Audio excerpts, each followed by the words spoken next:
Ką mums sako kasdieninis mūsų pasaulio matymas ir stebėjimas? Žemė yra plokščia. Iš to, kiek mes galime spręsti, Žemė yra nejudanti ir viskas danguje sukasi aplink mus. Jeigu niekas mums netvirtintų kitaip, mes logiškai prieitume išvados, kad Žemė plokščia, nejudanti ir viskas danguje sukasi aplink mus. Jūs galite patikrinti šį tvirtinimą horizonto pagalba keliantis aukštyn, nepriklausomai nuo to, ar jūs randatės ant Everesto kalno, ar leidžiate balionus su kameromis.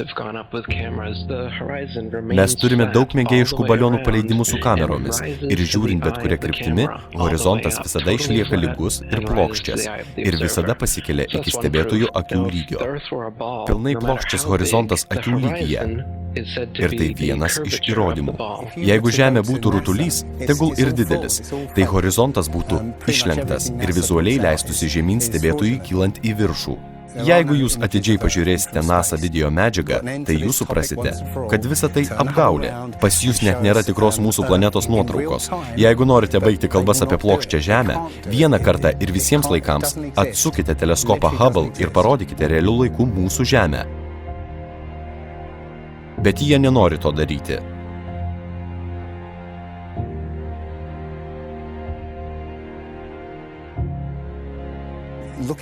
Pažiūrėkite į visas Žemės fotografijas, ypatingai į vieną iš jų pavadinimu Blue Marble.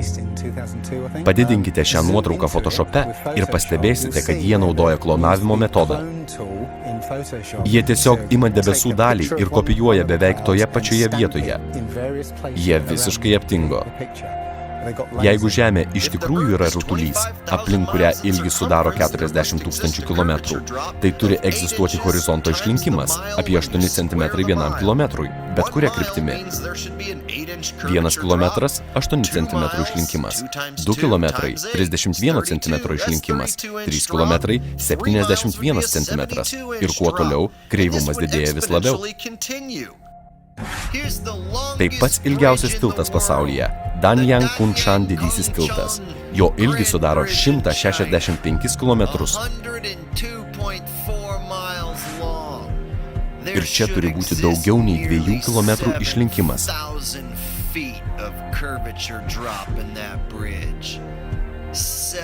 2 kilometrų išlinkimas.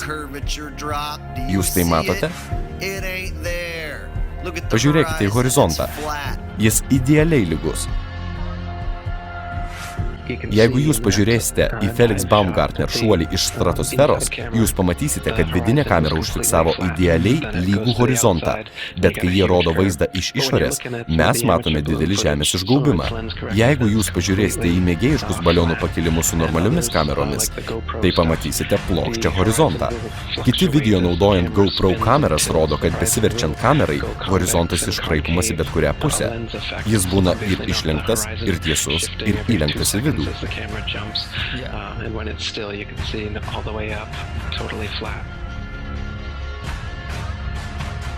Horizontas išlieka akių lygyje ir tai įmanoma tik plokščiame paviršiuje.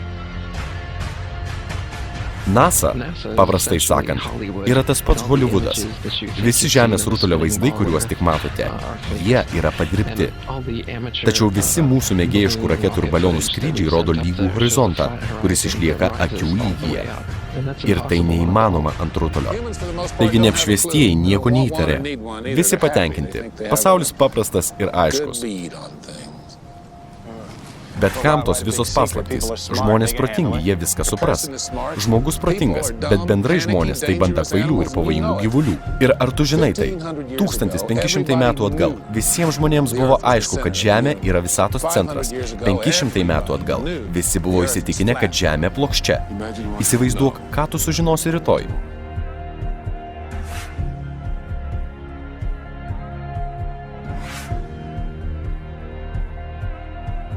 Horizontas visada pilnai plokščias ir jūs negalite pajusti jokio judėjimo. Todėl jeigu jūs tik gimtumėte ir pažiūrėtumėte į šį pasaulį, jūs niekada nepagalvotumėte, kad esate ant rutulio, kuris dar sukasi.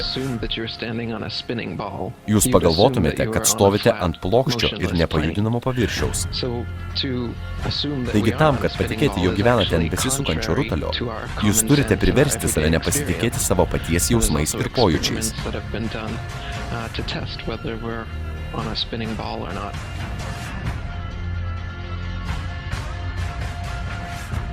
Turiu tokį klausimą. Jeigu Žemė plokščia, kodėl negalima atsistoti ant Kalifornijos kranto su teleskopu ir pamatyti Japonijos, Havajų ar dar ko nors iš to, kas kitoje vandenyno pusėje? Aš manau, tu turi atsakymą į šį klausimą. Taip. Jūs negalite matyti be galo į tolį. Kuo arčiau horizonto linijos, tuo mažesnis skaidrumas. Jeigu jūs įsivaizduotumėte karštą dieną ir įkaitusį kelią, tai joks teleskopas nesugebėtų dirbti tokiamis sąlygomis. Taigi jūs tikrai negalite matyti be galo į tolį.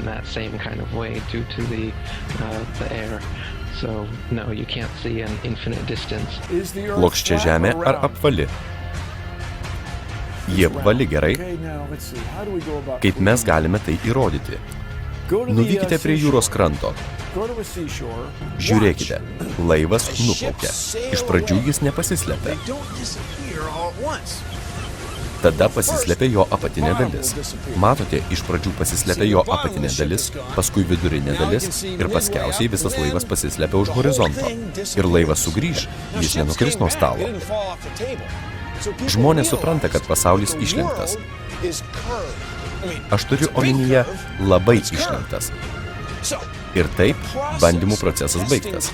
Plokščias pasaulis ar apvalus. Ir mes tai vadiname mokslais. Bet jeigu mes turime tvirtinimų, kurių negalima patikrinti, mes tai vadiname pseudomokslais. Ekstraordinariniai tyrimai reikalauja ekstraordinarinių įrodymų. Ak, tai tu, tingus užpakalį, net nesugebi nusigauti iki vandenyno.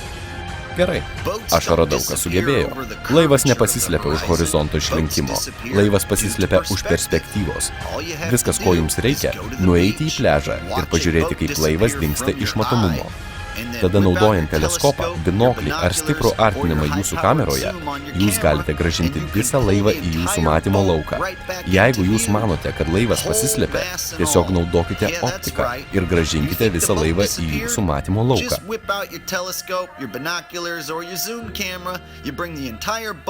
Back into view, completely debunking everything Coy just told you.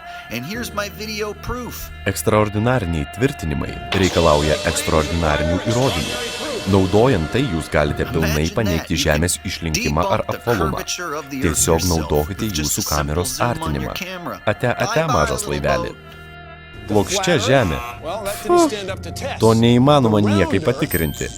O apvalę galima. Na gerai, baikim, bičiuliai. Jūs visi žiūrite naujienas per televizorių. Visi naudojatės mobiliaisiais telefonais. Jūs visi matote lėktuvus skraidančius visomis kryptimis. Kiekvienas iš jūsų gali laisvai nukeliauti iš Londono į Melburną. Ir visa tai paremta fundamentaliu Žemės dydžiu ir jos forma. Ką tu čia pasakei?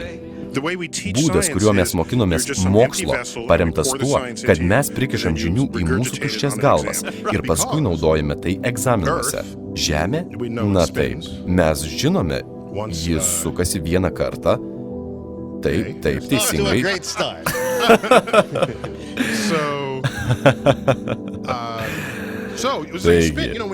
Taigi, kada jūs, pavyzdžiui, formuojate tešlą picai, ji platesnė kraštuose.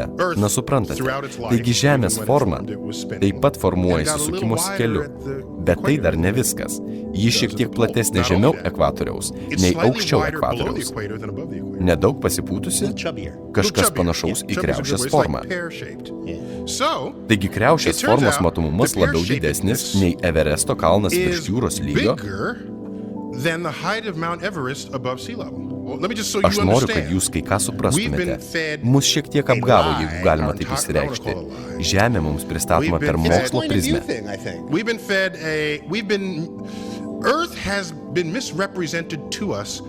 Mokslas. Kriaušės forma. Kriaušės forma. Mokslas.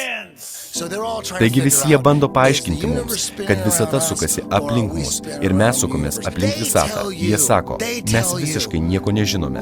Mes tiesiog žiūrim į ugneles danguje. Ir jūs man tvirtinsite, kad šita švieselė arba šita švieselė yra už 100 milijardų šviesmečių nuo manęs. Po galais, kokiu būdu jūs išsiaiškinote tai? Nejaugi jie neturi paaiškinimo šitoms nesąmonėms? Nėra! Štai tame ir reikalas. Kągi tu dabar pasakei? Tai bet kurio paprasto žmogaus reakcija. Todėl, kad kai reikalai liečia kosmosą, tu automatiškai galvoji, kad kažkas išsiaiškino. Tu net nežinai vardo to žmogaus ir tu net nežinai eksperimento pavadinimo. Tau visa tai neįdomu, tu tiesiog tiki tuo, kas tau sakoma. Koks atstumas nuo Žemės iki Saulės? Prašom, 150 milijonų kilometrų. Ir visi įsitikinę, kad kažkas tai išsiaiškino, išmatavo ir 100 kartų tai pertikrino. Tiesiog dabar astrofizikai neturi supratimo, ką daryti. Ne per seniausiai tyrimai įrodė, kad kosminis mikrobangų triukšmas įrodo, kad visos galaktikos sukasi aplink mus, kad mes visi suknistam centre. Mes turim matyti, kaip žvaigždės daro keistus judėjimus filmuojant jas.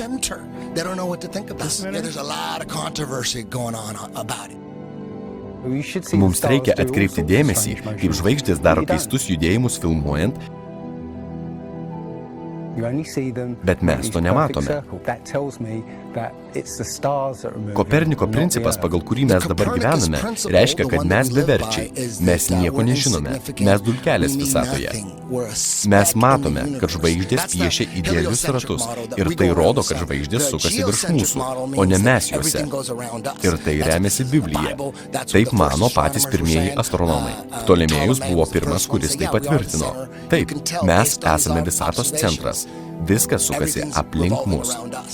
Žemė yra visatos centras ir Žemė yra nejudanti. Ir tai yra šerdis heliocentristinio modelio, kur mes sukamės aplink Saulę. Ir tu žinai, jų melas didelis. NASA melas labai didelis. Ir aš netikiu nei vienu jų sušiktų žodžiu. Na, o kaip dėl video medžiagos su ledynais Mėnulyje? Pas mus yra sušiktos ledynų nuotraukos Mėnulyje? Aš tau garantuoju, kad tai sušikta kompiuterinė grafika. Heliocentrinėje sistemoje rimtos problemos. Stebint šviesą nuo Saulės galima pastebėti, kad ji mažėja ir seka Saulę. Aiškiai matyti, kad Saulė šviečia lokaliai. Ji nedidelė ir yra ne taip jau toli. Ir tikrai ne už 150 milijonų kilometrų nuo mūsų.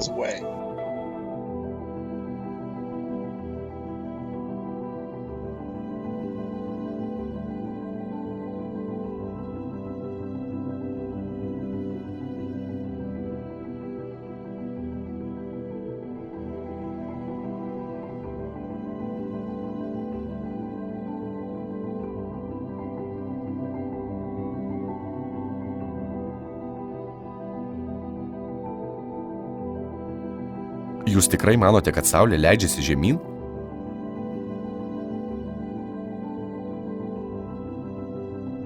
Ji tiesiog praeina virš jūsų.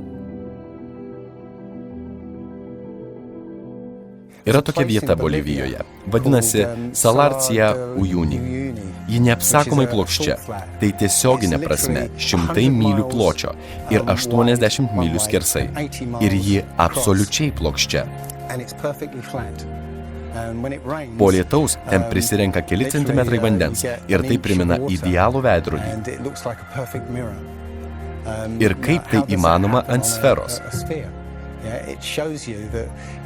Visa tai įrodo, kad ji plokščia ir jūs galite matyti kitą pusę už 100 mylių. Ir taip, tai įrodymas, kad Žemė plokščia. Effect of the waves in the sea, you'll be able to see a whole lot further.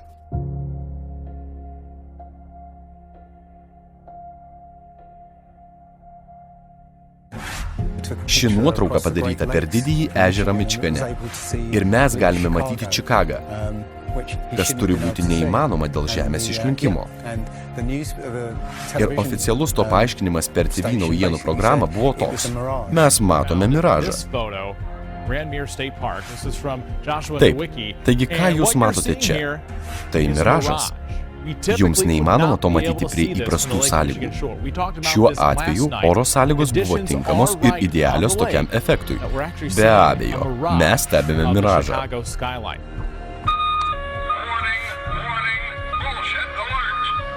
Tai labai įdomu. Štai kas atsitiko. Tai labai geras specialus miražo pavyzdys.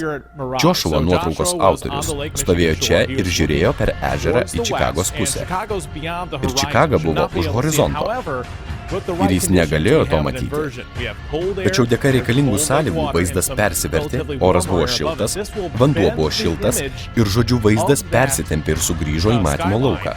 Bet normaliomis sąlygomis be abejo tai neįmanoma. Kad pamatyti Čikagos skyline, jūs turite būti šiek tiek aukščiau. Taip, jie visada išsisuka miražu. Tačiau realiam miražui reikalingos labai ypatingos atmosferos sąlygos. Taigi Čikagos skyline tai ne miražas. Tai įprastas stebėjimas, kuris įmanomas ant plokščio paviršiaus.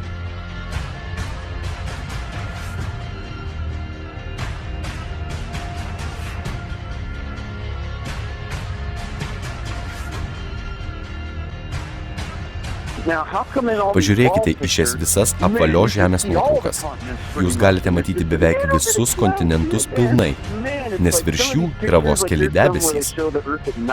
Kai kurioje naktinio vaizdo medžiagoje jūs galite matyti ištisus žemynus apskritai be debesų. Ištisi žemynai be debesų. Pavyzdžiui, Afrika. Jūs matote visas šias butaforinės švieseles, be debesų nėra. Na, o tai įvertink. Jie parašė žodį seks iš debesų. Jeigu gerai įsigilinti į šias nuotraukas, suprasite, kad jos yra modifikuotos, ypač tai pastebima su debesimis. Jie paprasčiausiai ima ir kopijuoja kai kurias debesų dalis ir visą tai daro šias fotografijas ypatingai nerealistinėmis. Ir taip, jei kalbėti apie visas šias nuotraukas pavadinimu Blue Marble, tai jos visos yra skirtingos. Jų yra tik 10 vienetų ir 8 iš jų absoliučiai skirtingos. Vandens spalva skirtinga, tie patys kontinentai vaizduojami skirtingo dydžio, tai paprasčiausiai neįmanoma. Ir kas įdomiausia, anksčiau niekam nebuvo tai įdomu. Bet dabar žmonės pradeda atkreipti dėmesį į visas šias fotografijas ir akivaizdžiai mato, kad tai padirbtos nuotraukos. Ir kalbant apie tai, nereikėtų pamiršti, kad aplink Žemę atseit skraido 10 000 palydovų.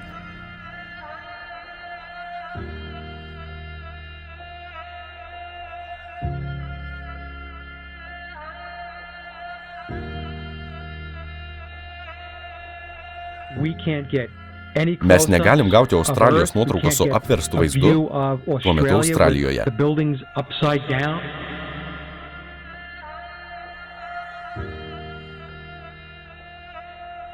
Palydovai tai mitas. 99% informacijos perduodama per vandenynuose ištiestus kabelius. Dėl kitų tikslų naudojami balionai, dronai, lėktuvai, bokštai, antenos ir paraboliniai reflektoriai. Ir jie žiūri tave kaip į idiotą, nes tu vienintelis iš daugelio, kuris užduoda realius klausimus.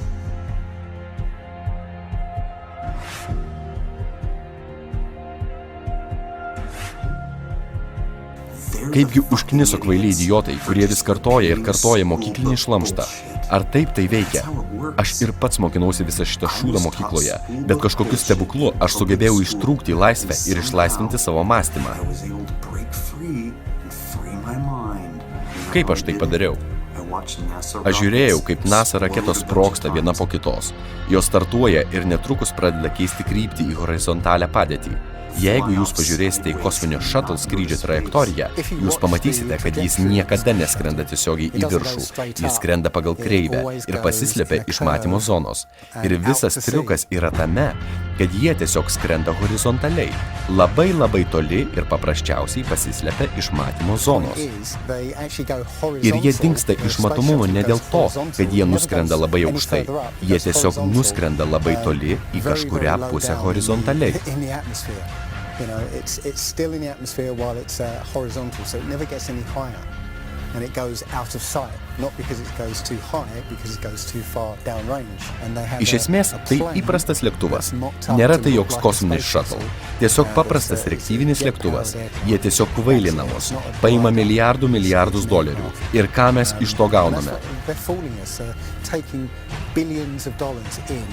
Melagingas nuotraukas ir apgaulingus kosminius shuttle.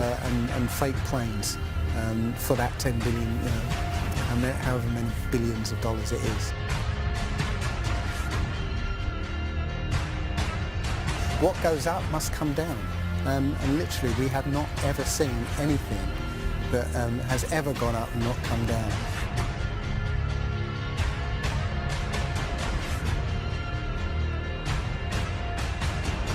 Keletas žmonių paleidinėjo raketas tiesiogiai į viršų, pritvirtinę prie jų kameras. Nagi pažiūrėkime vieną iš tokių skrydžių video.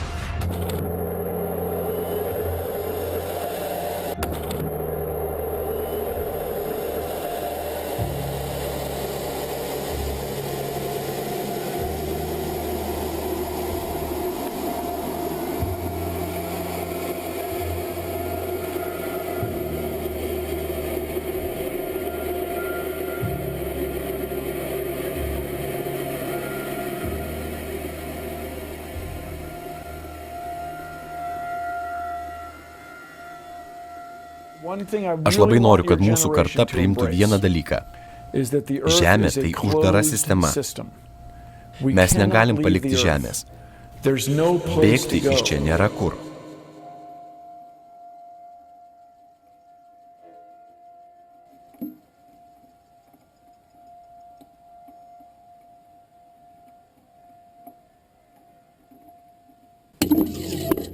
Rockets don't have brakes. Raketa tiesiog sustojo. Ji tiesiog staiga sustojo. Visas šis neapsakomas sukimasis, didelis greitis ir ji paprasčiausiai sustojo. Ką tai tuomet reiškia? Jeigu ji atsitrenktų į kažką tvirtą, jeigu sudaužytų į gabalus ir mes jų pamatytume tuos kadrus.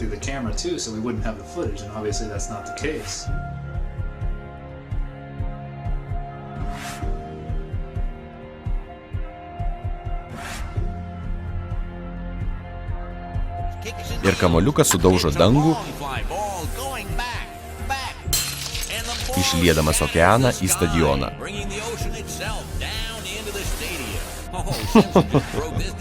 Atrodo, kad durys į kitą realybę ką tik atsidarė. Aš žinau, kad mes vis dar nesunaikiname šio aukšto ir tvirto stiklinio gaubto, bet vieną dieną kas nors padarys tai, ir aš tikiuosi, tai įvyks greičiau, nei mes galime tikėtis. Ir jie iš tikrųjų bandė padaryti tai. Pagooglink.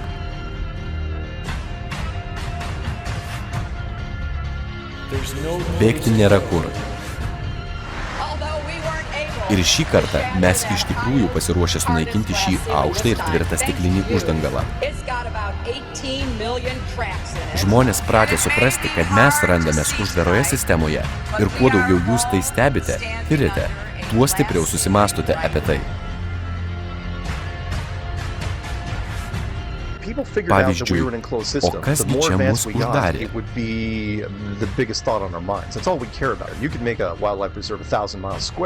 All people, all human beings would do is just be knocking on the fence constantly, going, why is this fence here? Who built the fence? Why are we in here? And so on and so on.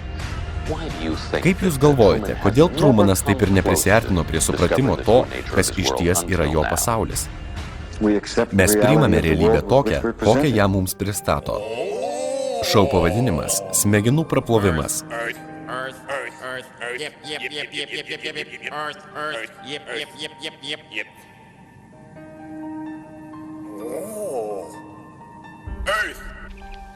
Jeigu jūs pradėsite nuo čia judėti tą pačią kryptimi, tai jūs sugrįšite ten, iš kur pradėjote judėjimą.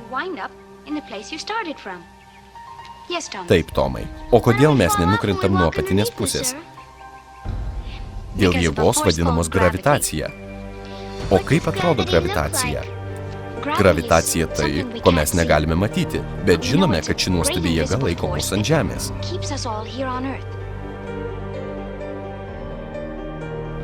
Tai natūrali jėga, kuri laiko mus, kad mes neišskristume į kosmosą. Bet mums visą laiką kalbėjo, kad Žemė plokščia. Jums teisingai sakė, neklausykite jos. Aš buvau sužavėtas tavimi, Sara, bet pasirodo, kad aš klydau dėl tavęs. Gravitacijos dėsnis buvo išrastas Sero Isaaco Newtono 1687 metais. Tai buvo beveik 200 metų atgal. Yra tik vienas dėsnis, mažytė. Dievo dėsnis. Kas yra gravitacija? Aš net supratimo neturiu. Kitas klausimas. Pagal viską yra nedideli skirtumai. Mes galime aprašyti gravitaciją, bet negalime paaiškinti jos poveikio kitiems daiktams. Įsivaizduok, mes galim pajusti ją, daryti prognozes remintis ją. Bet kada pradeda klausinėti, kas tai, aš nežinau. Einšteino atsakymas buvo toks. Tai erdvės ir laiko iškrypimas. Ir objektai krenta laiko erdvėje ir mes tai interpretuojame kaip gravitacijos jėgą. Ko gero, tai pats geriausias atsakymas, kurį aš jums galiu duoti klausimą. Kas yra gravitacija ir kodėl tai gravitacija? Tai viskas, ką aš sugebu. Ir aš manau, kad tai gera pradžia.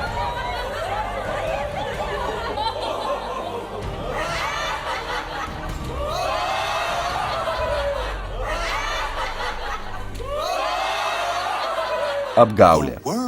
Pasaulis apvalus. Ką? Tu žinai, anksčiau žmonės galvojo, kad pasaulis plokščias kaip pyragas. Jie klydo. Iš tikrųjų pasaulis apvalus. Na, kaip apelsinas. Pasaulis kaip apelsinas. Na ir? Tai gera idėja. Tai mano mėgstamiausia idėja. Bet koks tai apelsinas? Klausyk, paprasčiausiai užmig. Ryte ši idėja tave vėl aplankys ir tu nebeprisiminsi, iš kur jie atsirado. Tau aišku?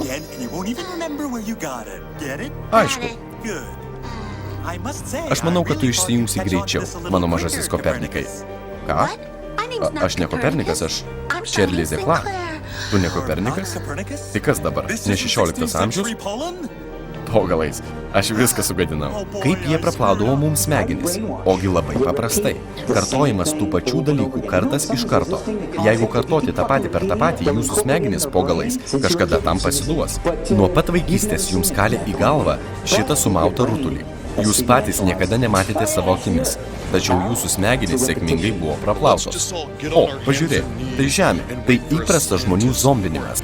Klaupkitės ant kelių ir pasiruoškite pasveikinti mokslininkus ir astronautus. Nusilenkite prieš didįjį Neil deGrasse Tyson ir pasiruoškite maitintis mūsų žiniomis. Kaip jūs matote, tai evoliucija. Aš pastačiau Dievą kūrėją visos kūrinijos iš dešinės pusės, o visą sušiktą evoliuciją iš kairės pusės. Aš nepakeisiu savo mąstymo krypties, todėl kad aš atidaviau tiek daug laiko ir aš esu amerikietis. Aš padariau savo pasirinkimą ir aš jo nepakeisiu. Makai, paklausyk, tu gaišini mūsų laiką, tu nepriversi mūsų tikėti, kad evoliucijos nėra. Ta prasme, kodėl? O todėl, kad protingiausi pasaulio mokslininkai tiki evoliuciją. Aš džiaugiuosi, kad palietei šią temą. Misteri, štai čia pas mus protingiausi savo meto pasaulio mokslininkai. Bet yra viena problema. Jie visi klydo. Bet tai tiesiog neįtikėtina. Kvaily. Aš kvailys, todėl, kad labiau tikiu šventaisiais parašusiais Bibliją. Taip, todėl, kad tu perskaitai žodžius nepažįstamų tau vyrų ir patikėjai jais.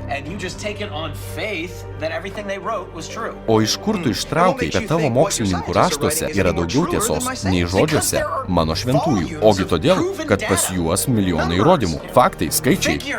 O tu pats tikrinai tuos įrodymus? Tyrinėjai faktus ar skaičius? Na, ne. O įdomu. Leisk man paaiškinti situaciją, misteri Rolandai. Jūs gavote savo informaciją iš knygų parašytų žmonių, kurių jūs net nepažįstate asmeniškai. Ir jūs priėmėte visą tai už tiesą, remdamiesi troškimu ir tikėjimu priimti tai. Remiantis jausmu, nejaugi aš tai pasakysiu. Tikėjimu? Na baikit, aš net nežinau, ar verta atsakinėti į šias tavo nesąmonės. Aš klausimų daugiau nebeturiu. Materija kalba apie erdvės iškraipimą. Erdvės iškraipimą. Mokslininkų bendruomenė ignoruoja daugelį dalykų, į kuriuos mes atkreipiame dėmesį. Patys paprasčiausi žmonės daro savo eksperimentus. Ir vienas iš tų eksperimentų įrodė nuostabų faktą, apie kurį mums niekada nekalbėjo. Jis tiesiog sugriauna heliocentristinę sistemą pilnai. Šis faktas liečia Mėnulį. Jūs galite patikrinti patys, kad Mėnulio šviesos temperatūra ant apšviesto paviršiaus yra šaltesnė nei šešėlyje, o Saulės atveju visiškai atvirkščiai. Taigi Mėnulis skleidžia savo paties unikalią šaltą šviesą. Ir tai kalba apie tai, kad Mėnulis nieko neatspindi. Jis neatspindi Saulės šviesos. Mėnulis teikia savo paties šviesą. Ir ši šviesa visai netokia kaip nuo Saulės. Mokslininkų bendruomenė nekalba apie tai. Jie nenori, kad žinotumėte tai. Todėl, kad tai iš pagrindų griauna idėją, kad Saulė apšviečia Mėnulį.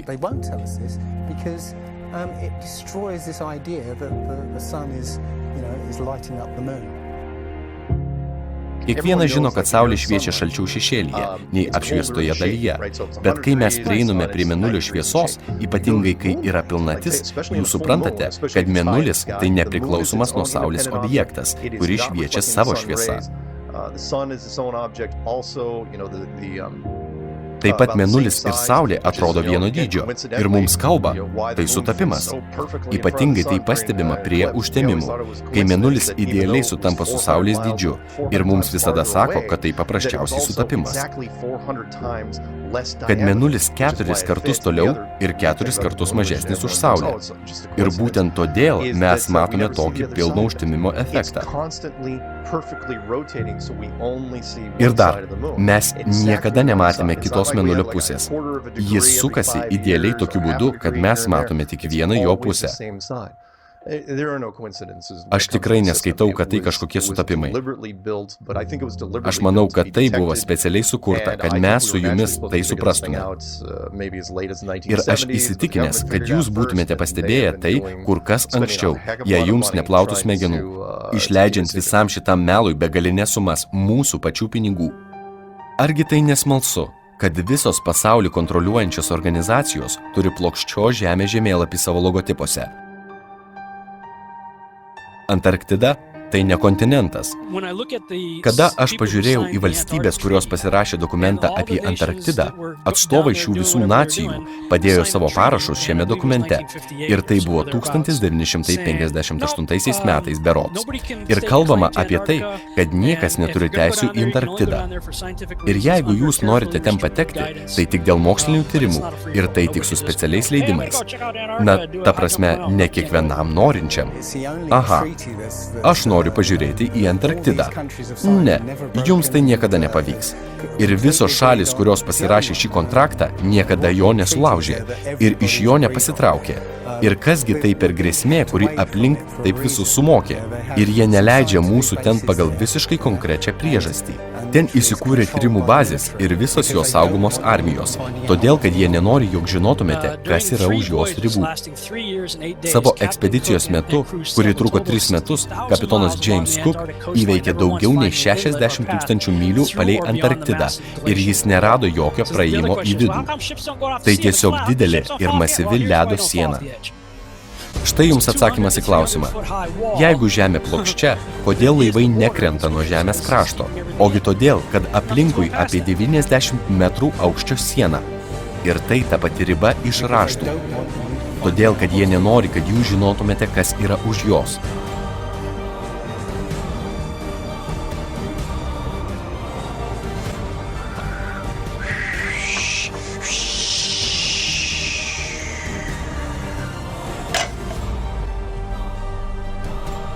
Personally, I think the unconquered south face is the only one worth scaling. Tai 60 metrų ledo skydas, bet tai niekada nesustabdė manęs anksčiau. Aš surizikuosiu, aš be abejo surizikuosiu. Ačiū už jūsų rūpestį. Tai Žemės fotografijos iš kosmoso. Štai ji, priešais jūs, bet jūs niekada nematėte to iš tokio aukščio. Jūsgi niekada nematėte savo paties nuosavomis akimis iš tokio atstumo Žemės. You've never seen that with your eyes from that scale of a model, that point of view, from outside of the planet's surface. Well, here's the first image that sold the whole thing. 1482 metai. Tai metai, kuomet jie išjudino šią idėją. Būk tai mes gyvename ant Žemės ir pasirodo ji yra rutulys. Ei, mes net nebuvome šiaurės pietinėme poliuse. Ei, niekas dar nešoktelėjo taip aukštai, kad įsitikintų tuo. Mes negalime padaryti to. Pas mus nėra suknistų lėktuvų ir balionų. Ir žinote ką? Mes gavome šį modelį beveik prieš 500 metų, kuomet buvo išrastas lėktuvas. 400 metų, jei tiksliau, kada jie ten pradėjo juos surinkinėti. Mes pirmą kartą buvome šiaurinėme poliuse tik 19 amžiuje, o tai 1482 metai. Niekas nebuvo viršuje gaublio, niekas nebuvo apačioje gaublio, niekas nebuvo net pastatęs dangoraižio. Tai keistoka. Mums pradėjo tvirtinti, kad mes gyvename čia, kuomet dar nebuvo jokios galimybės to patikrinti. Ir štai dabar buvo pirmas kartas, kuomet mes pagaliau gavome pirmą galimybę pakilti pakankamai aukštai, bet patikrinti, ar realu tai, ką mums kalbėjo. Kas jei jie klydo visus tuos 400 metų? Jūs galvojate, jie jums pasakytų tiesą? Niutono fizika. Kodėl objektai judantis apie rutulį besisukantis 1666 km per valandą, kuris skrieja aplink Saulę 66 mylios per valandą? Ir tai modelis, kurį mes turime šiandien. Jūrininkai galvoja, kad jie apiplaukė Žemę štai taip. Tačiau iš tiesų, jie ją apiplaukė štai taip. Skrydžiai aplink pasaulį prasideda Abu Dabi ir pasibaigia Indijoje, Kinijoje.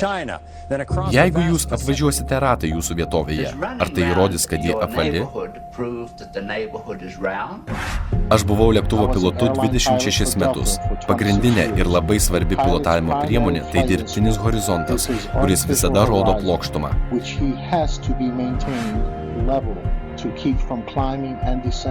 Iš piloto kabinos aš galiu matyti 100 mylių į visas kryptis. Tai miestai sujungti keliais. Ir visa tai atrodo kaip didelis plokščias paviršius, kiek tik sugeba matyti mano akis. Jeigu lėktuvas skristų virš išlenkto paviršiaus, jam reikėtų leisti žemyn lėktuvo priekį kiekvieną kartą kas 5 minutes. Bet niekas nedaro to. Ir tai absoliutus įrodymas to, kad lėktuvas skrenda virš plokštumos. Tada aš nuėjau pas dirbtinio horizonto išradėjus ir man pasakė, kad būtent šis prietaisas visiškai mechaninis, jokios elektronikos.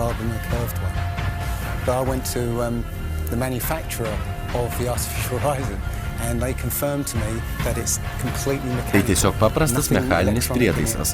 Ir man tai absoliutus įrodymas, kad lėktuvai skraido virš plokštumos.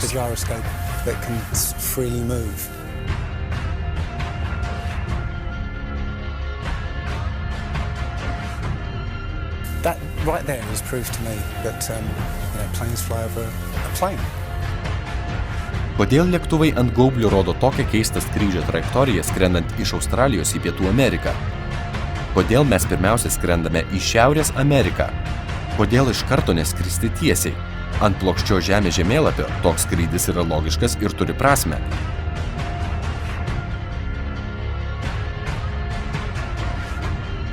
O kaip dėl persikėlimo iš Pietų Amerikos į Afriką? Plokščiažemiečiai, laikas atėjo. Mes turime sunaikinti apvalios žemės tikėtojų argumentus. Jeigu jūs atidarysite tinklapį su skrydžių sekimais, jūs aptiksite tūkstančius ir tūkstančius skrydžių šiaurinėme pusrutulyje. Tačiau jeigu pažiūrėsite skrydžius pietų pusrutulyje, tai pamatysite, kad visi jie atšaukti arba tiesiog neegzistuoja. Kyla klausimas, kodėl? Kodėl jie visą tai daro? Koks to tikslas? Aš manau, Eric Dubai atsako šios klausimus geriausiai iš visų. Žmonės visada klausia, kam jie tai daro. Na, pirmiausia, akivaizdi priežastis – tai pinigai. Ir jie išleidžia milijardus ir milijardus tautų pinigų, rodydami mums padirbtas nuotraukas ir skrydžius į kosmosą. Aš nekalbu vien tik apie NASA. Visos kosminės agentūros užsiima tuo pačiu.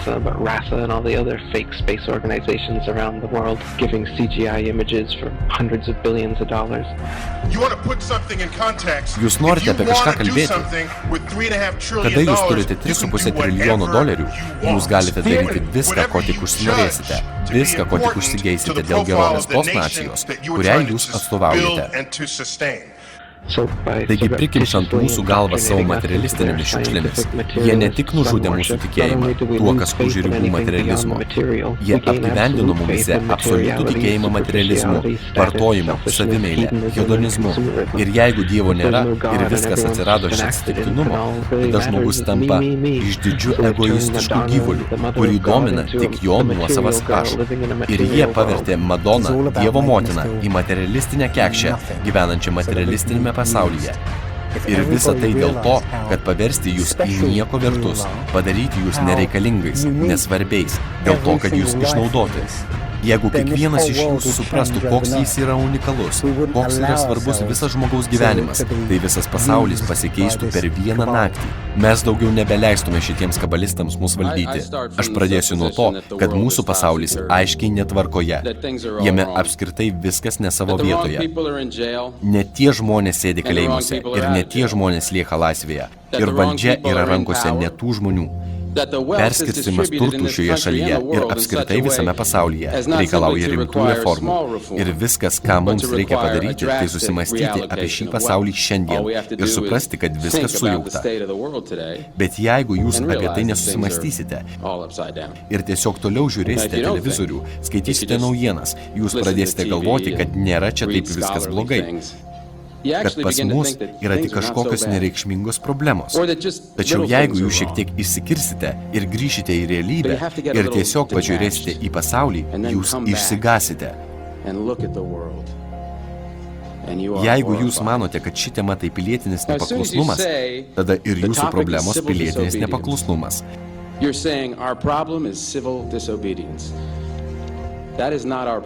Mūsų problema tai pilietinis paklusnumas.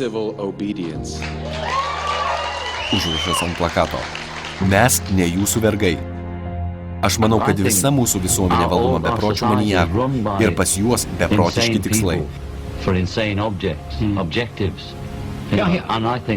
Ir aš jaučiau tai visą savo gyvenimą.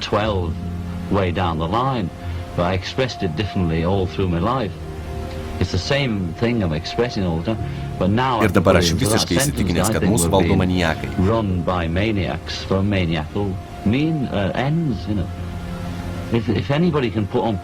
Ir jeigu kas nors pamėgintų aiškintis, kas iš tikrųjų yra valdžios, tokios kaip Amerika, Rusija ar Kinija, ką jie realiai planuoja daryti, aš manau, kad jie visi bepročiai, pas juos visus beprotiški planai. But I'm liable to be put away as insane for expressing that. That's what's insane about it.